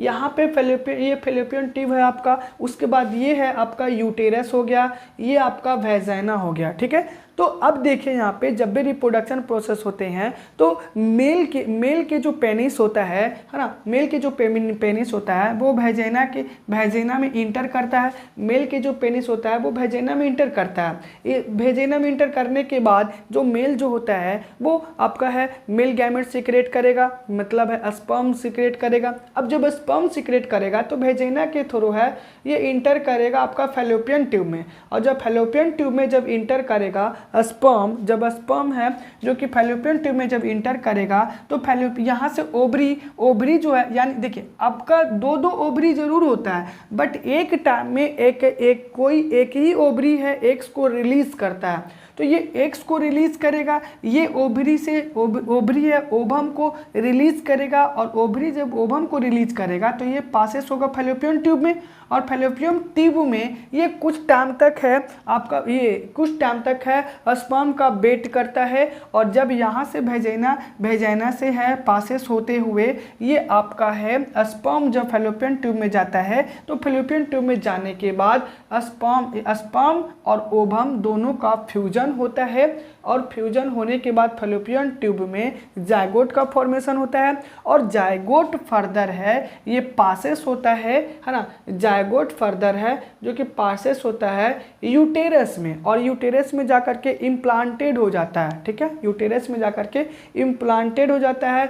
फर्दर है जायगोट से एम्ब्रियो का फॉर्मेशन होता है, और फिर फर्दर एम्ब्रियो है डिवाइड होता है तो फ्यूटस का फॉर्मेशन होता है, ठीक है। और फ्यूटस का फॉर्मेशन होता है, धीरे धीरे डिवीजन होते जाता है और बहुत सारे ऑर्गन्स का फॉर्मेशन होता है और आफ्टर 9 मंथ है कंप्लीटली है एक बेबी का फॉर्मेशन होता है एंड आफ्टर 9 मंथ क्या होते हैं आपका है बेबी का बर्थ होता है। तो इस तरीके से है जो कि रिप्रोडक्शन प्रोसेस आपको देखने को मिलेंगे ह्यूमन बींग्स में, ठीक है।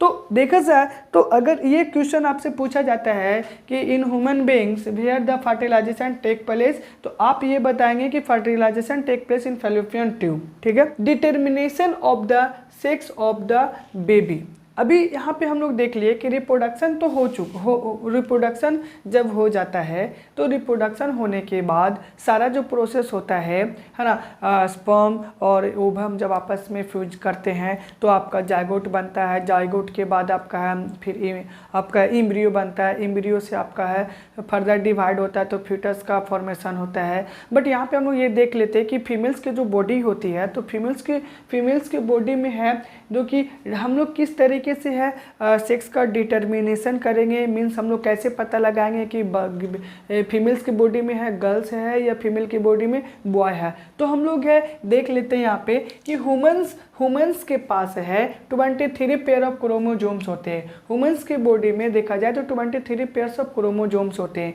23 पेयर्स ऑफ क्रोमोजोम्स होते हैं, उसमें 22 पेयर्स ऑफ क्रोमोजोम्स जो होता है वो सेम होता है, चाहे मेल में हो चाहे फीमेल में हो। 22 पेयर्स ऑफ जो क्रोमोजोम्स होता है वो सेम होता है, मेल हो या फीमेल हो। 1 पेयर जो होता है ना मेल में और फीमेल में, वो 6 क्रोमोजोम कहलाता है। तो 22 एंड प्लस 1 23 हो गया। तो 1 पेयर जो होता है वो 6 क्रोमोजोम होता है, तो 1 पेयर जो होता है वो 6 क्रोमोजोम होता है। और मेल में अगर देखा जाए तो XY 6 क्रोमोजोम्स होता है और फीमेल में अगर देखा जाए तो XX क्रोमोजोम्स होता है। और यही क्रोमोजोम 6 क्रोमोजोम्स ही है जो कि रिस्पॉन्सिबल होता है।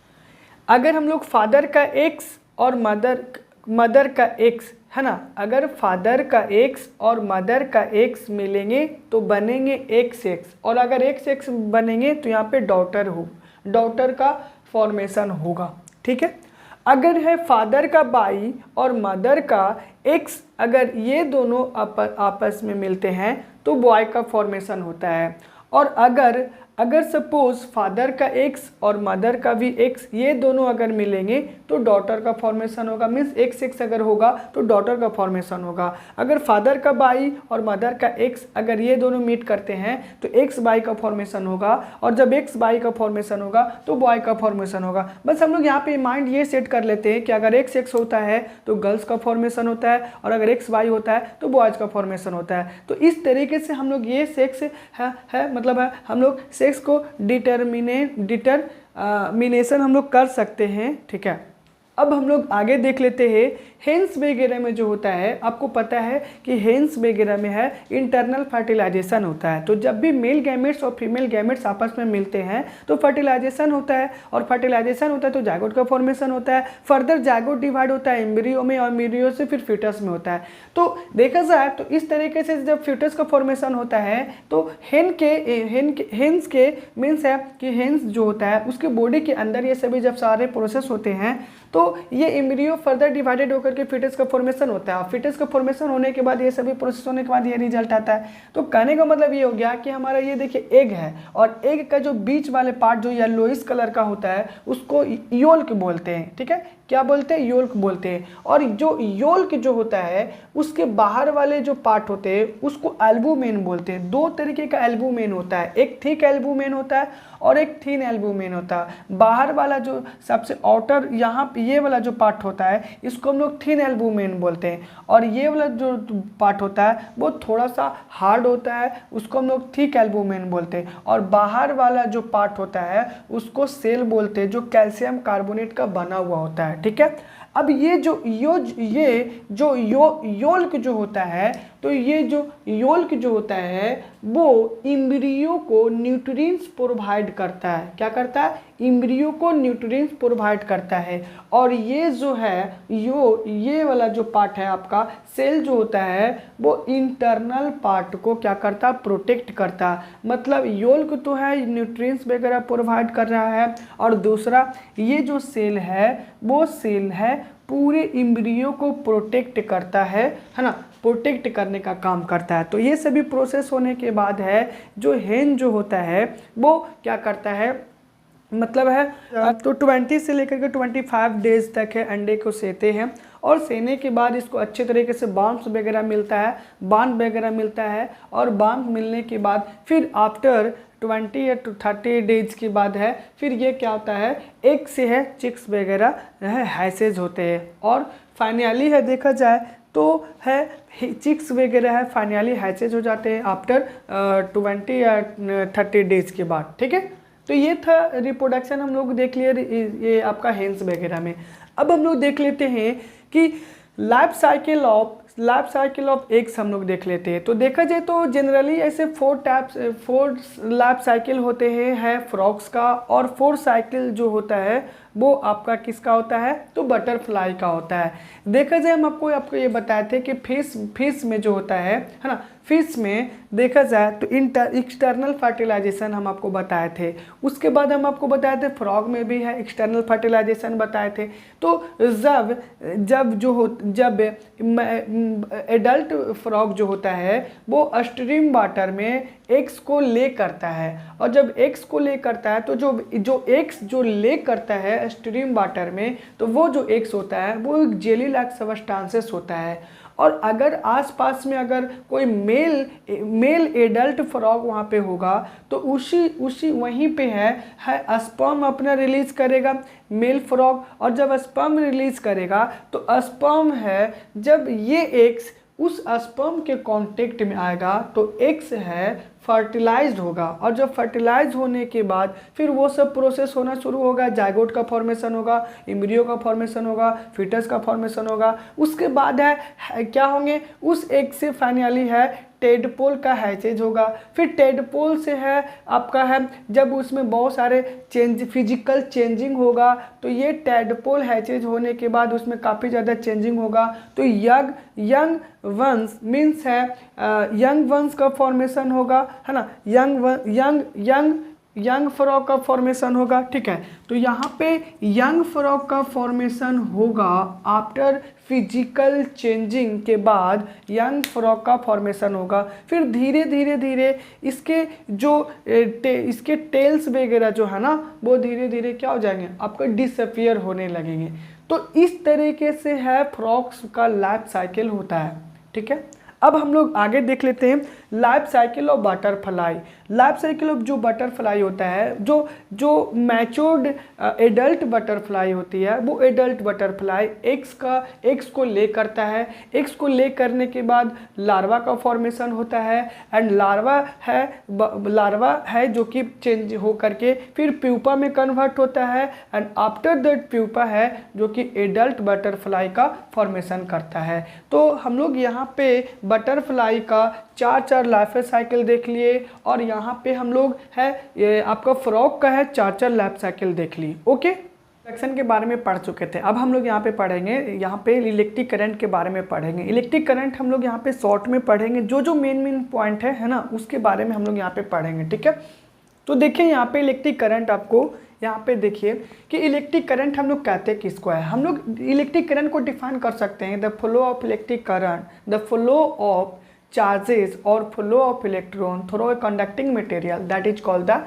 Electric current. ठीक है, तो फ्लो ऑफ चार्जेस और फ्लो ऑफ इलेक्ट्रॉन है ना, flow of electrons through a conducting materials is called the electric current.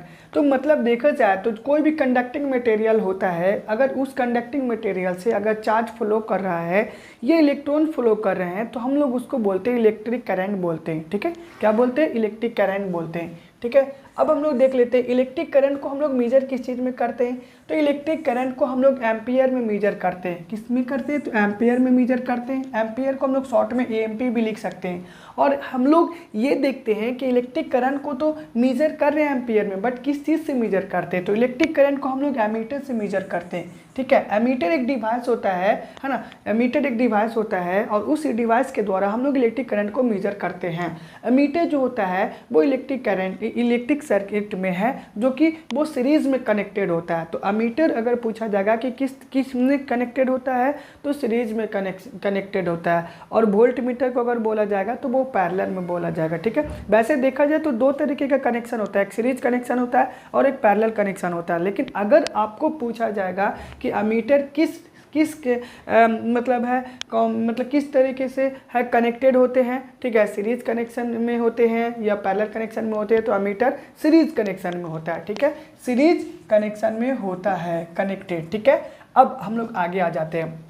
अब हम लोग पढ़ लेते हैं इलेक्ट्रिक सर्किट क्या होता है। तो इलेक्ट्रिक सर्किट को हम लोग डिफाइन कर सकते हैं कि एक closed end continuous path in which electric current passes through a conducting material, a closed and continuous path, a closed and continuous path is called electric circuit, है ना। तो और इसको हम लोग डिफाइन कर सकते हैं closed end continuous path in which electric current passes through them, that is called the electric circuit. तो इलेक्ट्रिक सर्किट जो होता है एक क्लोज्ड कंटिन्यूअस पाथ होता है जिसमें इलेक्ट्रिक करंट है जो कि पासेस होता है। इस इलेक्ट्रिक सर्किट में है जो कि बहुत सारे इलेक्ट्रिक कंपोनेंट्स होते हैं, जैसे कि आपका हो गया वायर हो गया, आपका बैटरी हो गया, ठीक है, आपका रेजिस्टेंस हो गया, स्विच हो गया, और भी बहुत सारे मटेरियल होते हैं। इन इलेक्ट्रिक सर्किट के ही कंपोनेंट्स होते हैं। ठीक है, तो यहाँ पे हम लोग देख लिए इलेक्ट्रिक सर्किट के बारे में। तो इलेक्ट्रिक सर्किट हम लोग ये पढ़ लिए। अब हम लोग देख लेते हैं एमीटर के बारे में। हम आपको बता ही दिए हैं कि ये करंट को मेजर करता है। एमीटर जो होता है एक डिवाइस होता है जो करंट को मेजर करता है। अब हम लोग वोल्टमीटर देख लेते हैं। ठीक है, तो वोल्टमीटर देखा जाए तो वोल्टमीटर भी एक डिवाइस होता है। ठीक है, वोल्टमीटर एक डिवाइस होता है जिसके द्वारा हम लोग है वोल्टेज को मेजर करते हैं और पोटेंशियल डिफरेंस को मेजर करते हैं कि हमारे घरों में कितना वोल्टेज आ रहा है और नहीं आ रहा है। इसको हम लोग मेजर करते हैं तो वोल्टमीटर के द्वारा मेजर करते हैं। वोल्टेज को हम लोग वोल्ट में मेजर करते हैं। ठीक है, किसके द्वारा? तो वोल्टमीटर के द्वारा मेजर करते हैं। ठीक है, किसमें? तो वोल्ट में मेजर करते हैं। समझ गए आप लोग? ठीक है, तो एमीटर आपको बता दिए और वोल्टमीटर हम आपको बता चुके हैं। ठीक है, अब हम लोग आगे पढ़ लेते हैं कि heating effect of electric current किसको कहते हैं। तो देखिए यहाँ पे जब हम लोग इलेक्ट्रिक करंट को पासेस करवाते हैं किसी भी कंडक्टिंग मटेरियल से, है ना, जब हम लोग इलेक्ट्रिक करंट को पासेस करवाते हैं किसी भी कंडक्टिंग मटेरियल से, तो आपको ये पता होना चाहिए कि जब हम लोग इलेक्ट्रिक करंट को पास करवा रहे इलेक्ट्रिक कंडक्टिंग मटेरियल से तो कुछ अमाउंट ऑफ इलेक्ट्रिक करंट जो होता है वो डिसिपिएट होता है in the form of heat में, है ना, in the form of heat में। और इसी इफेक्ट ऑफ इलेक्ट्रिक करंट को हम लोग बोलते हैं heating effect of electric current. क्योंकि जब भी हम लोग कंडक्टिंग मटेरियल से जब इलेक्ट्रिक करंट को पासेस करवाते हैं तो देखेंगे आप ये पाएंगे कि जब भी कंडक्टिंग मटेरियल को जब आप टच करेंगे तो वो पूरा हीट हो जाता है। तो वो हीट हुआ किसके कारण है? तो करंट के कारण हुआ, है ना। तो कुछ अमाउंट ऑफ इलेक्ट्रिक करंट है जो कि डिसिपिएट होता है इन द फॉर्म ऑफ किसमें? हीट में। उसी इफेक्ट को हम लोग बोलते हैं heating effect of electric current बोलते हैं। क्या बोलते हैं? Heating effect of electric current बोलते हैं। तो यहाँ पे हम यही लिखे हैं when electric current passes through a conducting material some amount of current is dissipate, है ना, dissipates in the form of heat. This effect of electric current is called heating effect of electric current. Okay, चलिए अब हम लोग आगे देख लेते हैं इलेक्ट्रिक फ्यूज होता क्या है। इलेक्ट्रिक फ्यूज जो होता है वो एक इलेक्ट्रिकल डिवाइस होता है ना। इलेक्ट्रिक फ्यूज जो होता है वो इलेक्ट्रिकल डिवाइस होता है जो हमारे घरों में लगे हुए होते हैं। और ये इलेक्ट्रिक फ्यूज जो होता है वो हमारे घरों में इलेक्ट्रिक एप्लायंसेस को डैमेज होने से बचाता है। क्योंकि जब भी ज़्यादा excess amount of electric current हमारे घरों में जब पहुँचता है तो हमारे घरों में जो इलेक्ट्रिक फ्यूज जो लगा हुआ रहता है उसके पास हाई रेसिस्टिविटी होती है और हाई रेसिस्टिविटी होती है, लो मेल्टिंग पॉइंट होता है, और ये अलॉय का बना होता है, वो भी टिन और लेड का बना होता है। तो अगर excess amount of electric current हमारे इलेक्ट्रिक सर्किट के द्वारा पासेस होने लगेंगे तो ये फ्यूज है जो कि लो मेल्टिंग पॉइंट होने के कारण ये क्या होगा, मेल्ट होना स्टार्ट हो जाएगा। और जब मेल्ट होना स्टार्ट हो जाएगा तो करंट हमारे घर तक पहुंच ही नहीं पाएंगे, सर्किट से पार ही नहीं पाएगा, और जब सर्किट से पास ही नहीं हो पाएगा तो हमारे घरों तक इलेक्ट्रिक करंट पासेस होंगे ही नहीं, हमारे घर तक पहुंचेंगे ही नहीं इलेक्ट्रिक करंट। और जब हमारे घरों तक इलेक्ट्रिक करंट पहुंचेंगे ही नहीं तो हमारे इलेक्ट्रिक अप्लायंसेस जो है वो हमारे डैमेज होने से बच जाएगा। तो ये फ्यूज जो होता है वो हमारे इलेक्ट्रिक अप्लायंसेस को है क्या करता है, आपको इलेक्ट्रिक अप्लायंसेस को डैमेज होने से बचाता है। ठीक है, तो इनके देखा जाए तो इनके जो होते हैं अलॉय का बना हुआ होता है, वो भी टिन और लेड का बना होता है, उसके पास भी इसकी लो रेसिस्टिविटी होती है। ठीक है, तो आप याद रखेंगे ये जो होता है वो अलॉय का बना होता है। ठीक है, अलॉय का बना हुआ होता है, टिन और लेड अलॉय का बना होता है, लो मेल्टिंग पॉइंट होता है एंड हाई रेसिस्टिविटी होती है। ठीक है, तो हाई रेसिस्टिविटी होती है। ठीक है, अब हम लोग देख लेते हैं, हम लोग इलेक्ट्रिक फ्यूज के बारे में बातें कर लिए, अब हम लोग देख लेते हैं एमसीबी देख लेते हैं। ठीक है, एमसीबी स्टैंड जो होता है ना, it stand for a miniature circuit breaker. MCB का जो लॉन्ग फॉर्म जो होता है ना, वो मिनिएचर सर्किट ब्रेकर होता है। ठीक है, पहले के देखा जाए ट्रेडिशनली मेथड से है जो कि फ्यूज वगैरह लगाए जाते थे, आज भी लगाए जाते हैं, बट आज देखा जाए मॉडर्न एज में तो जो हाउस होल्ड वायरिंग होता है, जनरली रूप से देखा जाए तो हर घरों में है हाउस होल्ड वायरिंग होता है आज के ज़माने में।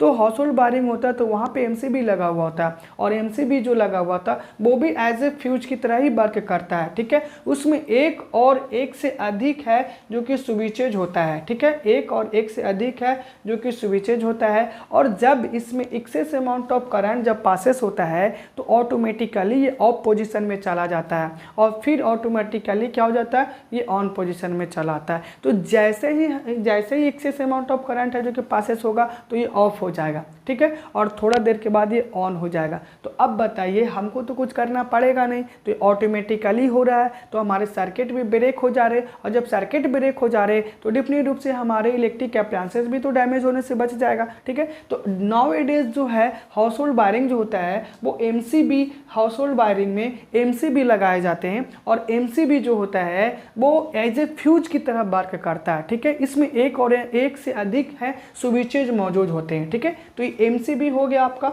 ठीक है, अब हम लोग आगे देख लेते हैं इलेक्ट्रोमैग्नेट क्या होता है। तो इलेक्ट्रोमैग्नेट देखा जाए तो हम लोग इलेक्ट्रोमैग्नेट बना भी सकते हैं, बट इलेक्ट्रोमैग्नेट होता क्या है, तो हम लोग बोल सकते हैं current carrying conductor in which it behave like a magnet then it is called the electromagnet. ठीक है, जब हम लोग कोई भी कंडक्टर में है ना देखा जाए तो कोई भी कंडक्टिंग मटेरियल में हम लोग इलेक्ट्रिक करंट को पास करवाते हैं तो वो कंडक्टिंग मटेरियल जो होता है वो बिहेव करता है मैग्नेट की तरह, है ना, क्या करता है, बिहेव करता है मैग्नेट की तरह। हमको उसी को तो बोलते हैं इलेक्ट्रोमैग्नेट, क्योंकि देखिए इलेक्ट्रोमैग्नेट दो वर्ड से बना है, इलेक्ट्रो और मैग्नेट।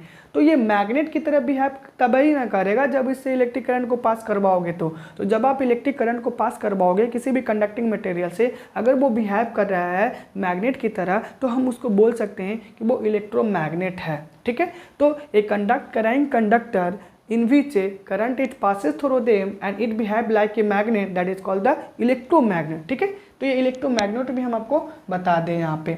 अब हम लोग आगे देख लेते हैं कि इलेक्ट्रोमैग्नेट का है डे टू डे लाइफ में कहाँ पे यूज होता है। तो इलेक्ट्रोमैग्नेट को हम लोग एसी में यूज कर सकते हैं, इलेक्ट्रोमैग्नेट को हम लोग रेफ्रिजरेटर में यूज कर सकते हैं, इलेक्ट्रोमैग्नेट को हम लोग वॉशिंग मशीन में यूज कर सकते हैं, और इलेक्ट्रोमैग्नेट को हम लोग कहाँ पे यूज कर सकते हैं, तो इलेक्ट्रिक बेल वगैरह में यूज कर सकते हैं। ठीक है, तो इलेक्ट्रिक बेल में भी हम लोग इस्तेमाल कर सकते हैं, हम लोग एसी वगैरह में भी इस्तेमाल कर सकते हैं, और रेफ्रिजरेटर में भी हम लोग इस्तेमाल कर सकते हैं, और वॉशिंग मशीन में भी हम लोग इस्तेमाल कर सकते हैं। तो सोचिए जरा इलेक्ट्रोमैग्नेट का डे टू डे लाइफ में कितनी जगह है इस्तेमाल किया जाता है। ठीक है, और इलेक्ट्रिक बेल में भी किस तरीके से इस्तेमाल किया जाता है हम आपको यहाँ पे बताते हैं। ठीक है,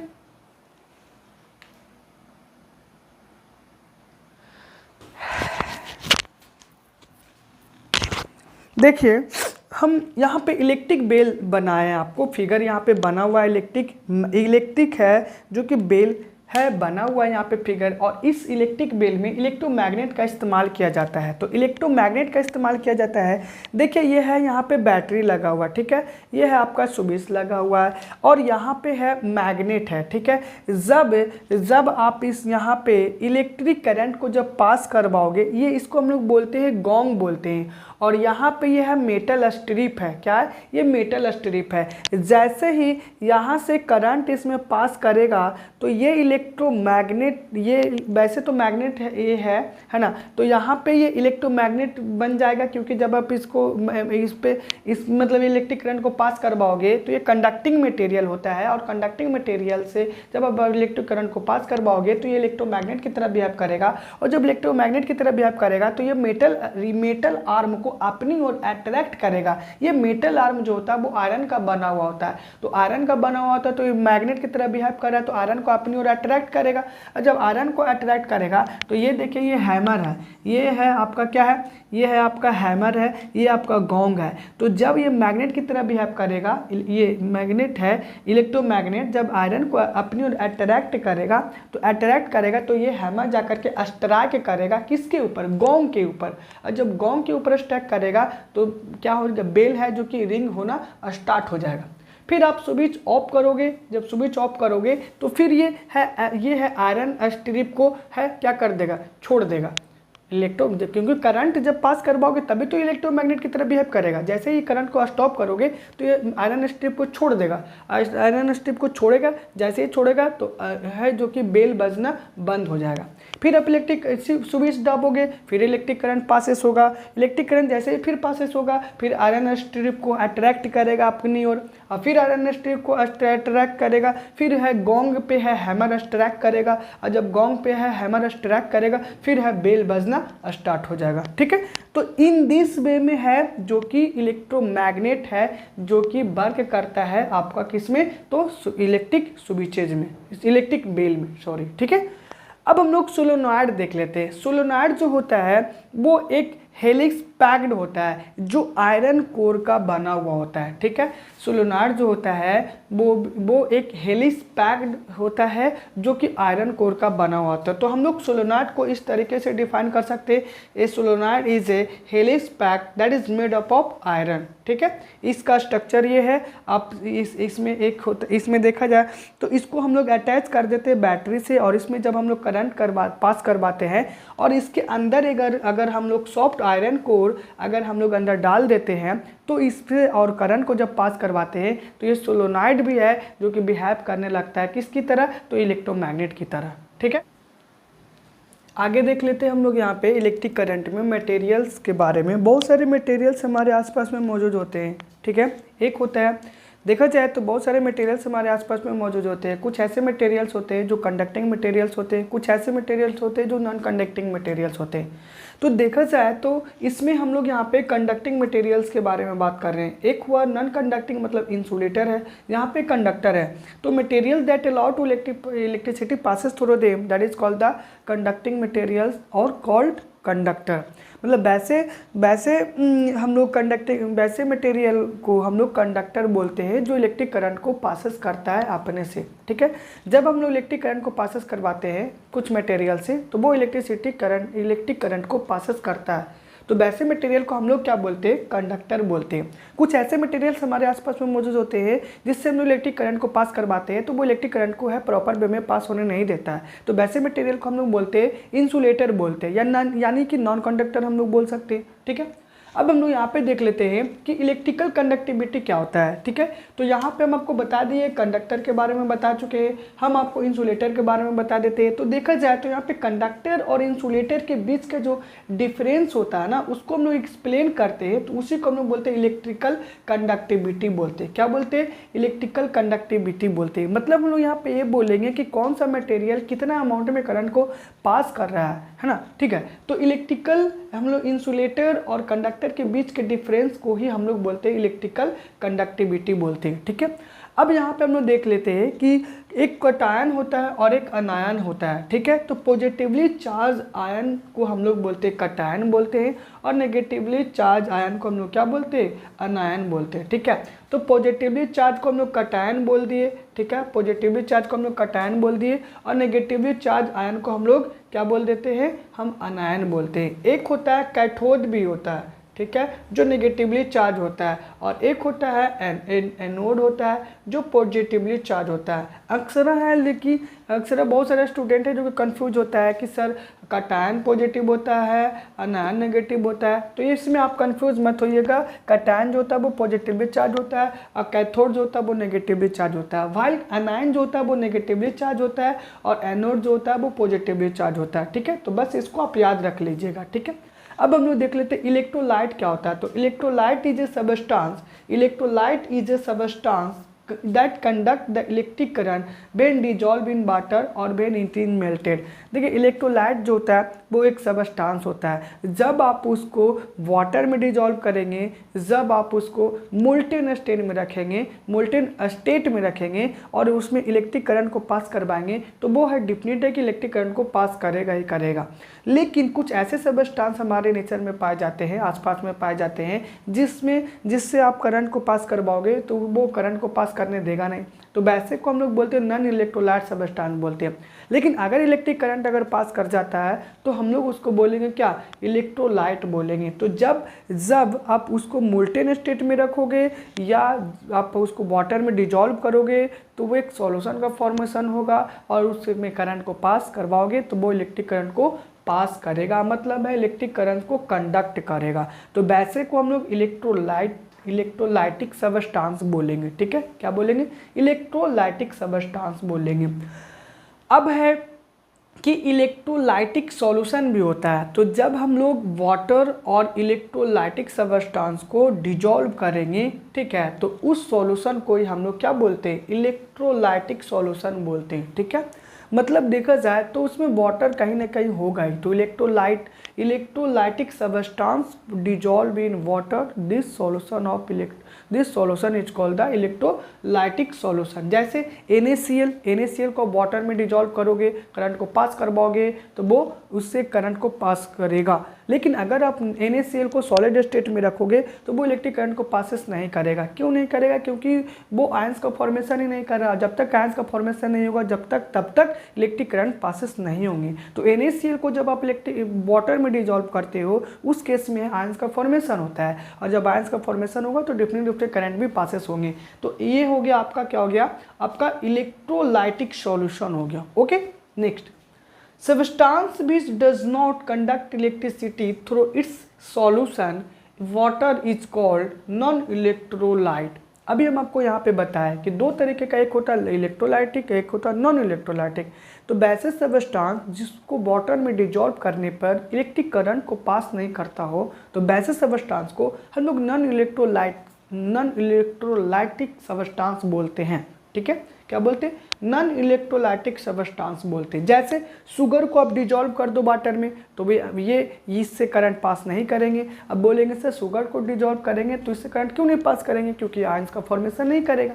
और जब आयंस का फॉर्मेशन ही नहीं करेगा तो बताइए आप है कि वो इलेक्ट्रिक करंट को पास करेगा, क्योंकि करंट को पास होने के लिए आयंस बहुत ज़रूरी होता है, और ये आयंस का फॉर्मेशन ही नहीं करेगा। तो शुगर ऐसे सबस्टांस है जो आयंस नहीं बनाते हैं, और जब आयंस नहीं बनाते तो ये इलेक्ट्रिक करंट को पास नहीं करेंगे। यूरिया भी अगर देखा जाए तो यूरिया भी है इलेक्ट्रिक करंट को पास नहीं करते, क्योंकि ये भी एक क्या है, आपका ऑर्गेनिक सबस्टांस है, ठीक है। तो ये है आपका, शुगर भी है ऑर्गेनिक सबस्टांस है, यूरिया भी और आपका ऑर्गेनिक सबस्टांस है। इथाइल एल्कोहल भी है, ये आपका भी ऑर्गेनिक सबस्टांस है। तो अभी देखिए इथाइल एल्कोहल भी है, ये भी आपका है इलेक्ट्रिक करंट को पास नहीं करेगा, क्योंकि ये भी आयंस का फॉर्मेशन नहीं करते हैं। तो जब नहीं करेंगे आयंस का फॉर्मेशन तो डिफिनिट है कि वो इलेक्ट्रिक करंट को भी नहीं पास करेंगे, ठीक है। तो ये आपका हो गया, यहाँ पे इलेक्ट्रोलाइटिक के बारे में बात कर लिया। अब इलेक्ट्रोड हम लोग देख लेते हैं। इलेक्ट्रोड होता क्या, ये मेटेलिक वायर और रॉड है ना, थोड़ा विच इलेक्ट्रिक करंट आदर इंटर्स और लेफ्ट देन इलेक्ट्रिक। देखिए यहाँ पे जब हम लोग इलेक्ट्रोलाइसिस प्रोसेस करते हैं तो उसमें एक रॉड होता है, ठीक है। उस रॉड को ही हम लोग इलेक्ट्रोड बोलते हैं, क्योंकि इलेक्ट्रोड जो होता है वो कनेक्टेड होता है आपका बैटरी से या सेल से। और इलेक्ट्रोड जो होता है वो मेटेलिक वायर बोल सकते हैं आप, या वो बोल सकते हैं कि एक रॉड होता है जो कि आपका जिंक का भी बना होता है, आपका ग्रेफाइट का भी बना हुआ होता है, ठीक है, जो कनेक्टेड होता है ना आपका। तो वो जो होता है देखा जाए तो मेटेलिक रॉड जो होता है जिसके द्वारा इलेक्ट्रिक करंट है जो कि इंटर करता है या तो लेप्स करता है, ठीक है, या तो लेप्स करता है। अब सपोज मान लीजिए यहाँ पे हम बीकर ले लिए और यहाँ पे 2 रॉड ले लिए, ठीक है, 2 रॉड ले लिए, इसको हम लोग सेल से कनेक्ट कर दिए, तो करंट एक ओर से जाएगा और एक ओर से लेप करेगा। तो एक ओर से इंटर कर रहा है, दूसरे ओर लेप कर रहा है, ठीक है। तो देखा जाए यहाँ से लेप कर रहा है, दूसरा ओर से देखिए इंटर कर रहा है, ठीक है, ये देखिए इंटर कर रहा है और देखिए ये दूसरा है कि लेप कर रहा है, ठीक है। तो देखा जाए तो इलेक्ट्रोड जो होता है वो एक मेटेलिक बार और रॉड होता है जिसके द्वारा इलेक्ट्रिक करंट या तो इंटर करता है और लेप्स करता है, ठीक है, लेप करता है। दूसरा कैथोड अगर देखा जाए तो कैथोड भी एक मेटेलिक रॉड होता है, ठीक है, कैथोड भी एक मेटेलिक रॉड होता है जो नेगेटिव टर्मिनल से कनेक्टेड होते हैं, ठीक है, किससे होते हैं तो नेगेटिव टर्मिनल से कनेक्टेड होते हैं। दूसरा है एनोड की अगर बात बोला जाए तो एनोड भी जो होता है ये भी एक रॉड होता है जो आपको पॉजिटिव टर्मिनल से क्या होते हैं कनेक्टेड होते हैं, ठीक है। तो ये हम लोग देख लिया कि कैथोड जो होता है वो भी एक मेटेलिक रॉड होता है जो नेगेटिव से कनेक्टेड होता है, और आपका एनोड भी जो होता है वो आपका पॉजिटिव रॉड होता है जो आपका किससे से कनेक्टेड होता है तो वो आपका पॉजिटिव से कनेक्टेड होता है। तो कैथोड जो होता है वो नेगेटिव से कनेक्टेड होता है और एनोड जो होता है वो पॉजिटिव से कनेक्टेड होता है, ठीक है। एलईडी हम लोग देख लेते हैं। जनरली देखा जाए तो एलईडी हमारे डे टू डे लाइफ में आज बहुत बड़ा मतलब है, बहुत ज़्यादा पर्पस हम लोग बहुत ज़्यादा पैमाने पे हम लोग इस्तेमाल करते हैं एलईडी। एलईडी जो होता है वो लाइट इमिटिंग डायोड होता है। जब आप इसमें इलेक्ट्रिक करंट को पास करवाओगे तो ये है लाइट को इमिट करना स्टार्ट कर देगा। इवन ये है इलेक्ट्रिक करंट अगर बिग अमाउंट में भी पासेस हो रहा है तो भी ये है वो उस सिचुएशन में भी है लाइट को इमिट करता है। तो डे टू डे लाइफ में देखा जाए तो आज हम लोग हर जगह एलईडी वगैरह इस्तेमाल कर रहे हैं क्योंकि लो करंट में भी है ये लाइट को इमिट करता है प्रॉपर वे में, ठीक है। तो ये एलईडी, तो एलईडी को हम लोग बोल सकते हैं LED is a device in which it emit the light even in a big amount of current passes through them, ठीक है। तो electrolysis is a process in which electrolyte are decomposed or are split when the electricity is passes through them, ठीक है। तो electrolysis is a process in which electrolyte are decomposed or split when the electricity is passes through them। तो हम लोग electrolyte जो होता है वो स्प्लिट होता है कब, जब इलेक्ट्रिसिटी आप पासेस करवाओगे तब। अब यहाँ पे देखिए हम एक बीकर लिए, ठीक है, एक बीकर जब हम यहाँ पे लिए हैं और ये देखिए एक रॉड है और दूसरा रॉड है, एक कैथोड है रॉड है और एक एनोड रॉड है। तो कैथोड रॉड हो गया आपका नेगेटिवली टर्मिनल से कनेक्टेड होता है और एनोड रॉड जो होता है वो पॉजिटिवली से कनेक्टेड होता है। आपको पता है कि सपोज हम लोग ले लेते हैं वाटर ले लेते हैं, तो वाटर जो है वो एक इलेक्ट्रोलाइट है, ठीक है, वाटर जो है वो इलेक्ट्रोलाइट है। और ये बैटरी से जब हम इसको कनेक्टेड किए हैं तो बैटरी से जब हम लोग इसको कनेक्टेड किए हैं तो वाटर को है ना in the presence of electric current जब हम लोग वाटर में है ना वाटर में हम लोग इलेक्ट्रिक करंट को पास करवाएंगे है ना, तो ये क्या होगा H2 प्लस O2 में स्प्लिट होगा।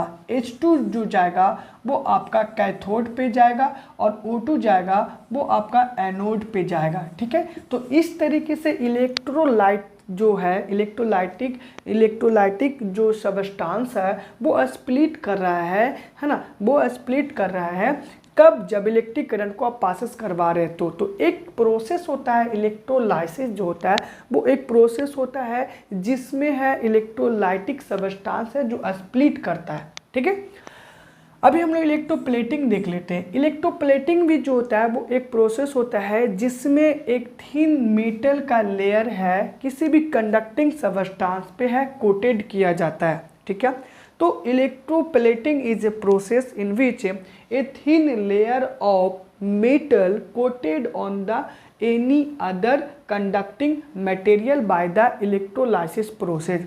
तो इलेक्ट्रोलाइसिस प्रोसेस के द्वारा हम लोग किसी भी मेटल का एक थिन लेयर किसी दूसरे मेटल के सरफेस पे इलेक्ट्रोप्लेट करते हैं by the process of electrolysis. ठीक है, तो इलेक्ट्रोलाइसिस प्रोसेस के द्वारा हम दूसरे मेटल के सरफेस पे किसी दूसरे मेटल का लेयर कोटेड करते हैं। इस प्रोसेस को ही हम लोग बोलते हैं इलेक्ट्रोप्लेटिंग बोलते हैं। ठीक है, क्या बोलते हैं? इलेक्ट्रोप्लेटिंग बोलते हैं। ठीक है, अभी देखिए हम लोग इलेक्ट्रोप्लेटिंग हम लोग डे टू डे लाइफ में बहुत जगह इस्तेमाल करते हैं। जैसे देखा जाए तो हम लोग बाथरूम का जो शावर वगैरह होता है, टैप वगैरह जो होता है, वो क्रोमियम का लेयर एक कोटेड किया जाता है, वो भी इलेक्ट्रोप्लेटिंग किया जाता है। हमारे जो बाइक वगैरह जो होते हैं, जितने भी व्हीकल्स वगैरह का जो रिम वगैरह होता है, उस पर भी है देखेंगे कि एल्युमिनियम का लेयर कोटेड होता है, आपका है क्रोमियम का लेयर कोटेड होता है।